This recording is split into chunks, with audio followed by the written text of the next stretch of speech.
ఈరోజు ఖురాన్ చదవరు, రేపు చదవరు, మళ్ళీ మన్నాడు చదవరు, ఒక సంవత్సరం రోజు చదవరు.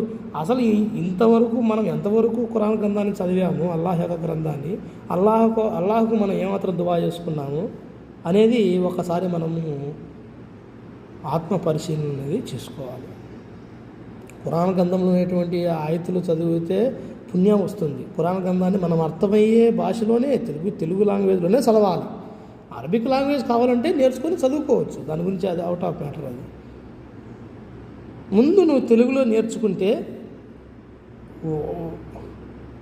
వాట్ మీనింగ్ ఆఫ్ ద ఇస్లాం యొక్క అర్థం ఏంటి, ఎందుకు నమాజ్ చేయాలి, ఎందుకు తౌహీద్ ఎలా వస్తుంది, లా ఇలాహ ఇల్లల్లా అనేటువంటిది ఎందుకు చదవాలి, మనము ఆ యొక్క మాట మీద ఎందుకు దృఢంగా సంకల్పం నిలబడాలి అనేది మీ అల్లాహ్ యొక్క గ్రంథాన్ని చదవడం ద్వారా మనకు అర్థమవుతుంది. మనం ఆ గ్రంథాన్ని చదవకుండా ఏదేదో గందరగోళంగా చేసుకొని ఎవడు బుద్ధి పుట్టిందల్లా వాడు చేసుకుంటా పోతే ఎటవుతుంది. ఇంకొకటి హదీసులో ఏమనుందంటే, ఇది రవాహుల్ ముస్లింలో 657 వాక్యంలో ఎవరైతే ఫజర్ నమాజ్ జమాయిత్తో చదువుతారో, ఎవరైతే ఫజర్ నమాజ్ చేస్తారో వాళ్ళు అల్లాహ్ రక్షణలో ఉంటారు అనే విషయం హదీసుల ద్వారా మనకు పసడం అనేది అవుతుంది. బుఖారీ ముస్లిం దాంట్లో వచ్చేసి, బుఖారీ హదీసులో వచ్చేసి 657 వాక్యంలో ఏమని చెప్పబడుతుంది, మునాఫికూన్లకు సలాతు ఈషా, సలాతుల్ ఐషా, సలాతుల్ ఫజర్ వీళ్ళకు చాలా బరువుగా ఉంటుంది నమాజ్ జమాయిత చేయాలంటే. కావున అటువంటి పరిస్థితికి మీరు నెలకొల్పు కాకండి, టయానికి నమాజ్ చేయండి అని హదీసుల ద్వారా మనకు అర్థం అనేది అవుతుంది.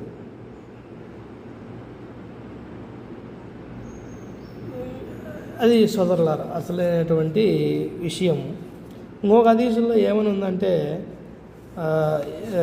ఈ యొక్క ఫజర్ నమాజ్ జమాయిత్తో చదవడం వల్ల, ఈ యొక్క ఫజర్ నమాజ్ చదవడం వల్ల అబూదావుద్ హదీసులో ఉంది ఏమని అంటే, బరకత్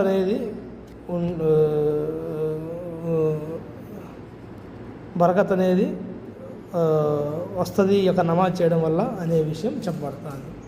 ఇంకొక హదీసులో అబూదావుదులో 561 ఏమని చెప్పబడుతుంది, ఎవరైతే ఫజర్ నమాజ్ కోసం చీకట్లో మసీదుకి వెళ్తారో, చీకట్లో మసీదుకి వెళ్తారో వాళ్ళు చీకట్లో మసీదుకి నమాజ్ కోసం వెళ్తే వాళ్ళు రేపు ప్రళయం రోజున యౌముల్ కియామ రోజున నూరులో వెలుగులో ఉంటారు అనే విషయం చెప్పబడింది. మరి చీకట్లో వీళ్ళే చెప్తున్నారు కదా హదీసులు కరెక్ట్ అని, హదీసులో ఉండే ప్రతి వాక్యం సత్యం అని వీళ్ళు అంటున్నారు కదా. మరి చీకట్లో నమాజ్కు వెళ్ళేటువంటి వాళ్ళు సహాబాలు చీకట్లో వెళ్ళమని చెప్పబడింది. తెల్లారినాక పోయి నమాజ్ చేస్తారా? కొద్దిగన్నా ఆలోచన అనేది ఉండాలి భయ్. సూరతుల్ అన్ఫాల్లో చెప్పబడింది ఏమనంటే, తమ బుద్ధి వివేకాలు ఎవరైతే పదును పెట్టి ఆలోచన చేయరో, తమ బుద్ధి వివేకాలు ఎవరైతే ఆలోచన చేయరో వాళ్ళు జంతువుల కంటే హీనం గలవారు అనే విషయం చెప్పబడింది ఖురాన్లో. అల్లాహ్ చెప్తున్నాడు ఏమనంటే, తమ బుద్ధి వివేకాలు మైండ్ పెట్టి వివేకం హిక్మ అనేది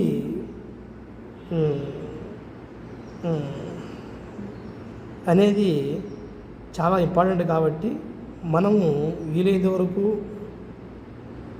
మైండ్ అనేది ఒక ప్లానింగ్ ప్రకారం మనం వెళ్ళాలి.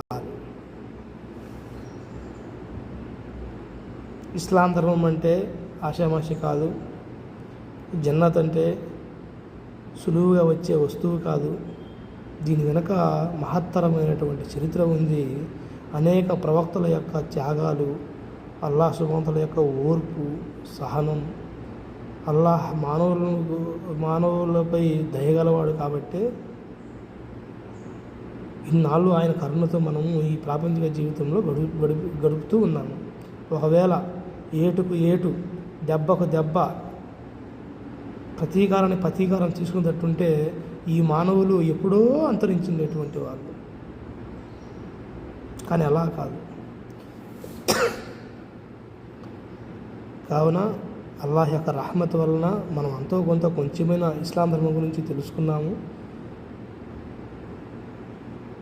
వీలైనంత వరకు అల్లాహ్ని గొప్పతనాన్ని చాటేందుకు గాను అల్లాహ్తో ఎక్కువగా సంబంధం కలుపుకోవాలంటే మనము టైం టు టైం అనేటువంటిది నమాజ్ అనేది చేయాలి. కొన్ని హదీసులలో వీళ్ళే రాసుకొని వచ్చారు, ఏమని స్వర్గానికి తాళపు చెవి, జన్న యొక్క తాళపు చెవి నమాజ్ అంటారు. కానీ నమాజ్ కాదు, స్వర్గానికి తాళపు చెవి తౌహీద్, స్వర్గానికి తాళపు చెవి. గుఫుల బుహాబ్ జన్న, స్వర్గానికి తాళపు చెవి, కీ వచ్చేసి తౌహీద్, అంటే అల్లాహ్ను మాత్రమే విశ్వసించాలి. తర్వాత ఆటోమేటిక్గా అల్లాహ్ను విశ్వసించినామంటే, అల్లాహ్ని గురించి ఆలోచన చేసినామంటే అల్లాహ్ సుమతలో కూడా నీ గురించి ఆలోచన చేస్తాడు. నిన్ను తన వైపునకు ఏ రకంగా రూపు మాపి నువ్వు ఎక్కడున్నా ఏ స్థితిలో ఉన్నా నిన్ను గడ్డ ఎక్కించి తన వైపునకు మరల్చుకునేటువంటి బాధ్యత కూడా అది అల్లాహదే.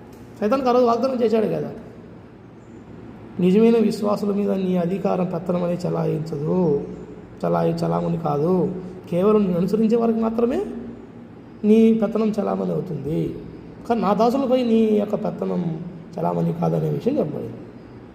కావున ఫజర్ నమాజ్కి చాలా గొప్ప బరకత్ గల సమయం కాబట్టి, టైం కాబట్టి మనం వీలైనంత వరకు ఫజర్ నమాజ్ని ఎట్టి పరిస్థితుల్లో మిస్ కాకుండా మనము ప్రతిరోజు మన దినచర్యల్లో భాగంగా ఈ యొక్క ఫజర్ నమాజ్ మాత్రం ఎట్టి పరిస్థితుల్లోనూ వదులుకోకూడదు.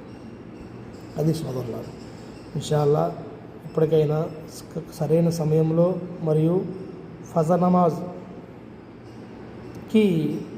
కరెక్ట్ టైంలో నమాజ్ చేసుకోవాలని